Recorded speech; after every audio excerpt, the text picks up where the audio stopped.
इसी तरह से नेक्स्ट हमारे पास है कंट्रोल अल्टर।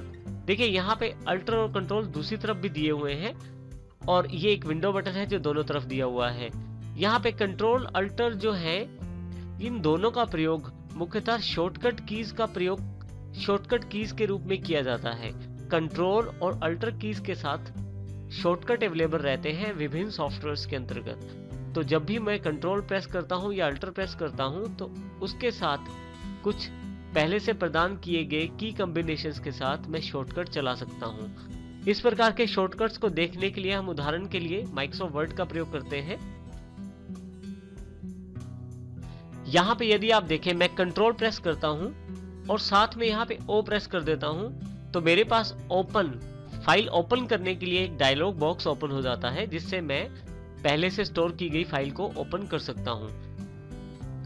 इसी तरह से यहाँ पे यदि मैं यहाँ फॉन्ट ऑप्शंस पे जाऊं तो जैसे ही माउस बी पे रखता हूं तो देखिए यहाँ शॉर्टकट की जानकारी दी जाती है, जिसमें बोल्ड के साथ लिखा गया है Ctrl+B, जो ये जानकारी देता है कि इस कमांड को चलाने के लिए कंट्रोल के साथ आप बी लेटर का प्रयोग करेंगे तो ये कमांड आपके पास अवेलेबल हो जाएगी।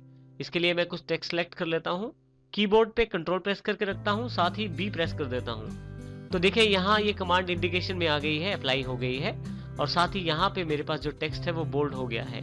फिर से कंट्रोल प्रेस करके रखता हूँ, फिर से बी दबा देता हूँ तो मेरे पास ये कमांड फिर से हट गई है। तो इस तरह से शॉर्टकट्स में कंट्रोल का प्रयोग किया जा सकता है। इसी तरह से जैसे ही मैं अल्टर को प्रेस करता हूँ कीबोर्ड पे, मेरे पास यहाँ कुछ लेटर्स और कुछ नंबर्स अवेलेबल हो गए हैं। देखिए यहाँ जैसे FHNP, ये जानकारी देते हैं कि इन लेटर्स के साथ अल्टर का प्रयोग करने पर ये मेन्यू अवेलेबल हो जाएगा। जैसे कि मैं जैसे ही ऑल्ट के साथ F प्रयोग करता हूँ तो मेरे पास फाइल का ऑप्शन अवेलेबल हो गया है। उसके साथ ही यदि आप दोबारा देखें तो फिर से शॉर्टकट अवेलेबल है, जैसे सेव के लिए S, सेव एज के लिए A, ओपन के लिए O और क्लोज के लिए C। इस तरह से सभी के साथ एक एक लेटर अवेलेबल हो गया है। इसका अर्थ है मुझे अगर फाइल खोलनी है तो मैं ऑल्ट के साथ O का प्रयोग करूंगा तो मेरे पास फाइल ओपन के लिए एक डायलॉग बॉक्स अवेलेबल हो जाएगा। तो इस प्रकार से कंट्रोल और अल्टर का प्रयोग करके हम शॉर्टकट कीज का प्रयोग कर सकते हैं। कुछ शॉर्टकट्स कंट्रोल और अल्टर दोनों के साथ मिला के प्रयोग की जाती हैं। नेक्स्ट हमारे पास जो बटन अवेलेबल है वो है विंडो के रूप में। जो विंडोज का जो बटन है हमारे पास, इसका प्रयोग हम स्टार्ट बटन पे स्टार्ट मेन्यू को लॉन्च करने के लिए कर सकते हैं। जैसे ही मैं अपने कीबोर्ड पे इस विंडो बटन को प्रेस करता हूं तो पहली बार प्रेस करने पे मेरे पास स्टार्ट मेन्यू अवेलेबल हो जाती है। अगर दूसरी बार प्रेस करता हूं तो स्टार्ट मेन्यू हट जाती है।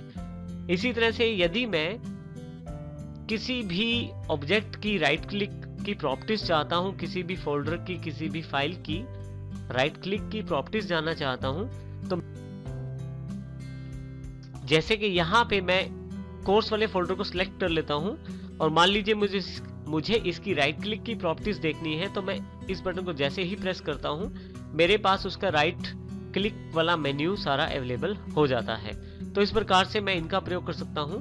देखिए फिर से एस्केप प्रेस करने पे ये मेन्यू चला जाता है, अर्थात कैंसिल